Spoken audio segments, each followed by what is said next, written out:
Hello, everybody. I'm Jenny Johnson with Fargo Monthly, and I'm here today with Patrick Murphy, who is playing this year at WeFest. How are you doing, Patrick?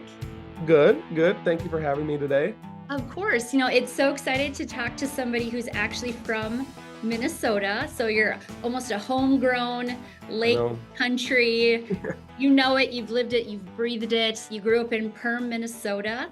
Do you want to share a little bit about some things growing up in the heart of lakes country? Sure. Yeah, grew up going to Perham, kind of grew up around country music, grew up on the lake every summer on snowmobiles in the winter. So, having the opportunity to play We Fest is one that I've always dreamed of.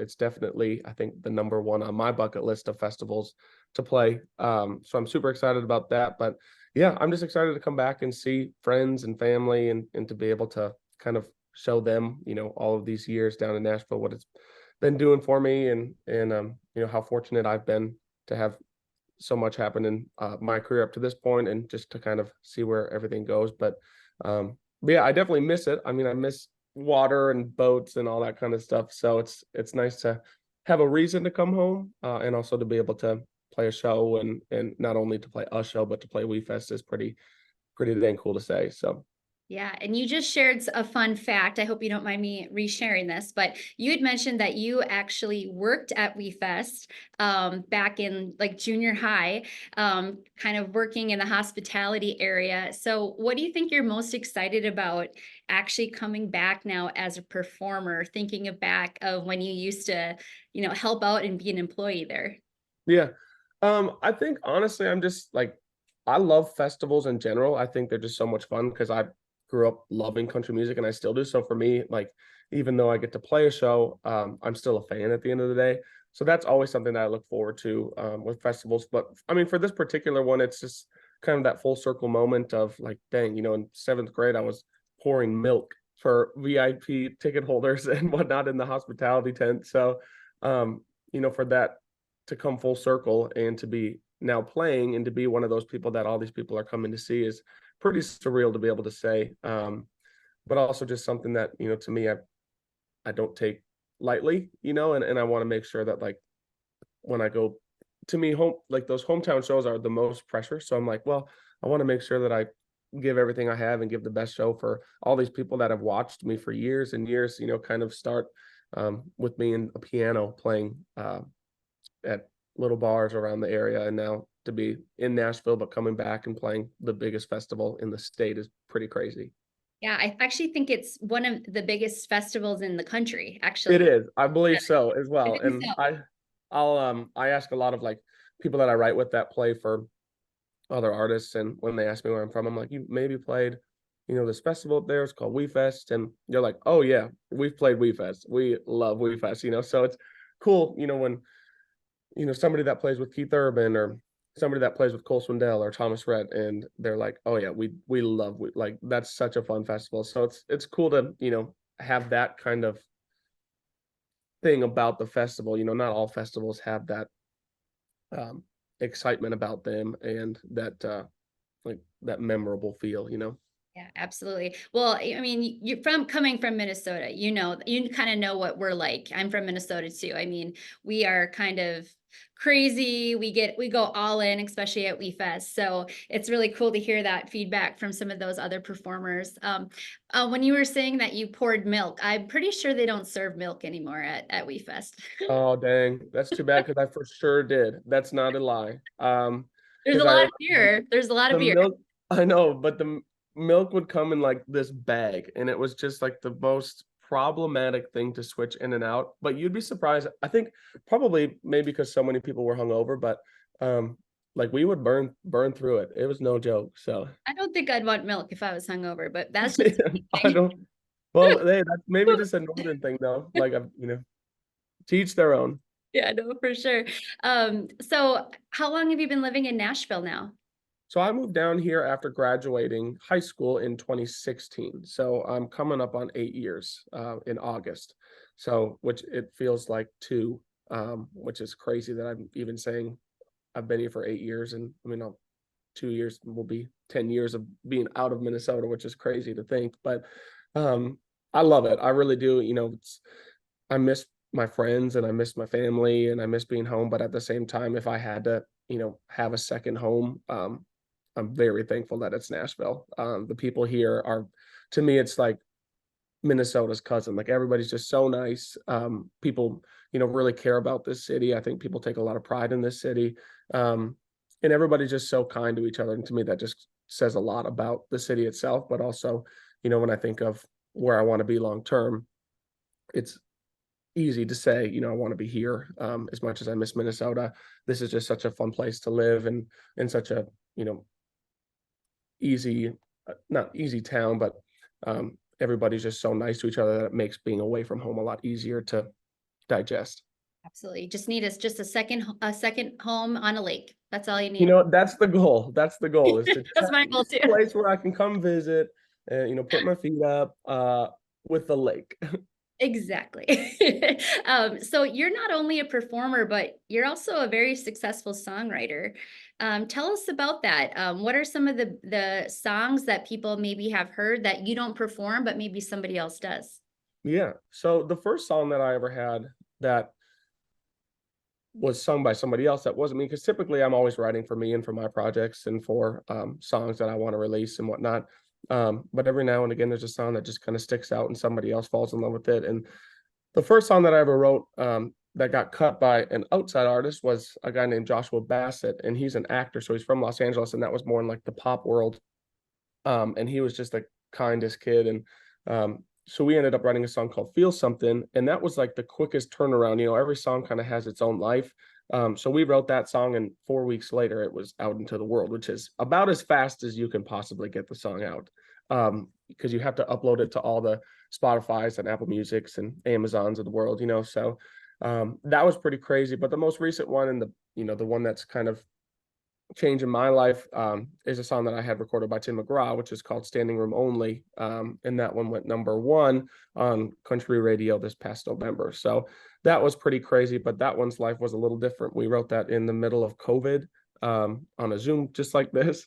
And it kind of just sat around for, 2.5, 3 years. And he had heard it early on and he said, I want to cut it, and so we kind of just let him live with it for a while. But it was also like, you come up on 2.5 years and you're like, okay, maybe it's not going to happen, and for it to happen and for it to become as successful of a song as it was is just a blessing. And I'm very thankful for that song and very thankful to him for cutting that song and believing in that song. So yeah, so last year was a lot of fun, in that regard of being a songwriter and being able to watch a song that I created, but I'm not singing, have its own life with such a legendary artist like Tim was crazy. Yeah, I don't know how you'd say no to Tim. Like if he's like, I Yeah. want this song, you're like, no, I want it. Yeah. You're like, nope, you can have it. Yeah. So how does the process work for you with writing songs? I know some people say that the lyrics might come first and the melody after. Some say it's opposite. The melody maybe happens first and then the lyrics come after. Do you have a particular process or is it just really depend on the song? I think it just kind of depends on the song. A lot of the times we'll try to at least have an idea of what we want to write about, whether it's just a title or whether it's an idea, but you don't have the title hashed out yet. I tend to gravitate more towards melodies. So I love just cool melodies, catchy melodies. I'm not as much of a word guru as I wish I maybe was, but that's the beauty of co-writing is you're just always with other people and what maybe isn't your strong suit you find somebody else to kind of complement what you can do. So every song's a little different. Sometimes we'll write a verse without even having any idea of where the song's going. Sometimes we know exactly where it's going, we just got to get it there, which is a lot easier said than done. But with the Tim song, it was like I said, it was on a Zoom, and my buddy Tommy, he was like, I got this idea. I was watching this show the other night, and one of the guys, said, I want to live a life so that at my funeral, there's standing room only, basically meaning that he's lived a great life and had a lot of impact on other people. And so I was like, well, dang, that's a cool title. I don't know that I would personally sing about dying. I was 22 years old at the time, and I was like, I just don't know if that's something that I really resonate with. And Tommy was like, well, I kind of see it as a song about a concert. Everybody's like standing on their feet and, you got the crowd in the palm of your hand. And thankfully enough, we had one other writer who is a legendary writer. His name's Craig Wiseman. And he was like, no, you got to write it like you heard it. And so he kind of just kept us, in the lines of where that song was supposed to go. And um, he really drove the train to get it there. And like I said, it was a song that I never really thought I would write at that age, just because it had so much weight to it. But once we finished it, I was like, dang, this is like, I don't have any songs like this. And it was still kind of one of those things where I was like, I really don't think I'll record this right now, just because I don't feel like it is me. And so Craig just texted it to Tim, and that's kind of how that whole thing started. So every song has a little bit different life to it, and every song's created a little differently. So there's really not one single way to get a song, written and recorded and whatnot. Hold on, let me just text this to Tim. I So know, right? It's like we got a text from him and from Craig, and he was like, "Yeah, I just texted this song to Tim McGraw, and he put it on hold." And I was like, "You what?" Like, sweet man, like let us know how it goes and let the wait begin, I guess. oh, that's amazing. Congratulations. That's super Thank exciting. you. That's Thank you. that's quite the accomplishment. So that's really awesome to hear about. So Tim's played We Fest before. I Yeah. remember seeing him there, and this year the We Fest lineup has some really great names as well, including Jelly Roll, Parker McCollum, Eric Church. Is there Yep. anybody in particular that you are excited to see? Um, honestly, Eric Church is probably mine. I feel like I've just listened to his songs ever since I started playing music, and um, a lot of his songs I've covered so many times in little bars around Minnesota. Um, and he's just one of the artists that I haven't seen perform yet. A lot of those artists I have seen perform, whether I'm playing at a festival or just going to a festival or being at a show and they were at that show. So he's the one that I haven't seen yet. So I'm kind of like, he's the one I want to see, but I'm also playing like right before him on the other stage. And so I'm like, I'm gonna have to run from where I'm playing to go see him. So It'll work. yeah, it'll work out. It'll be fine, but that's probably mine.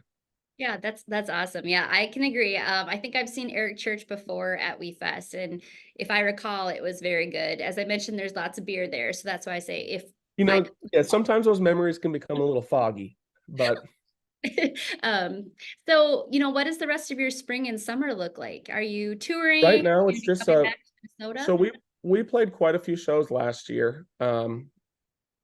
And then had the Tim thing. And so didn't put out much music last year. So this is kind of the year where we're not doing as many shows.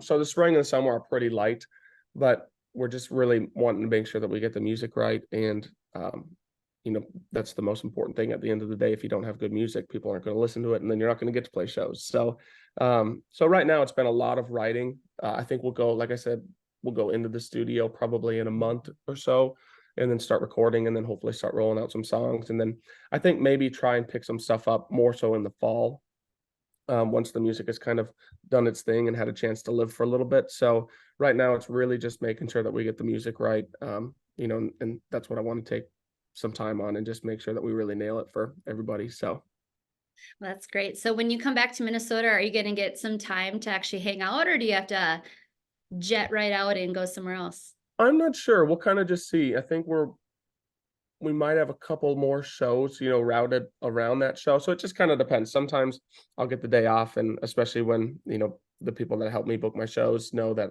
I'm somewhere near home, they'll kind of give me a couple of days. So it just depends. My band loves going to Minnesota because I always have like fun stuff planned, because I can text a buddy and say, hey, can we go out on the boat today? Or can we do whatever? And so it's a little bit more fun, but it just kind of depends on what's booked around that. I would love to, just because I don't really get home as much as I wish I did anymore. So the more time that I can have an excuse to just hang around and not do anything for a couple of days, the better. But at the same time, if I can go out and play a show too, I'll definitely take the show. Absolutely. So is there anything else that our watchers should be excited about, or any teasers or sneak peeks of big things that maybe we can look forward to in the next year besides Yeah, new? I think just connecting on the socials, on my Instagram, which is Patrick Murphy Official, or TikTok, they're all kind of the same. So that's where I typically will roll out big news, releases, shows, all that kind of stuff. So right now it's just a lot of like kind of giving people sneak peeks of new music and whatnot. So I would say that's kind of the thing to do right now is just check out my socials, follow me. I'm super excited to get back to Minnesota and play WeFest. It's seriously been a bucket list festival, um, probably my whole life. So I'm really excited about that. But yeah, I would say just follow me. Stay connected, and I'll just keep teasing stuff. And that's typically where I'll share big information and whatnot. Yeah, I was scrolling your TikTok last night, so yeah, you have Oh, beautiful. well, you heard it here. Patrick is playing WeFest this summer at Soo Pass Ranch. Make sure you get your tickets. They are going pretty fast. So I look forward to following you on all the socials, and I hope everybody else does too. And hopefully we can stay in touch and just keep us updated on any new stuff that you have coming out. For sure. Thank you so much for having me. Yes, thank you, Patrick. Have a great day. You too. Bye.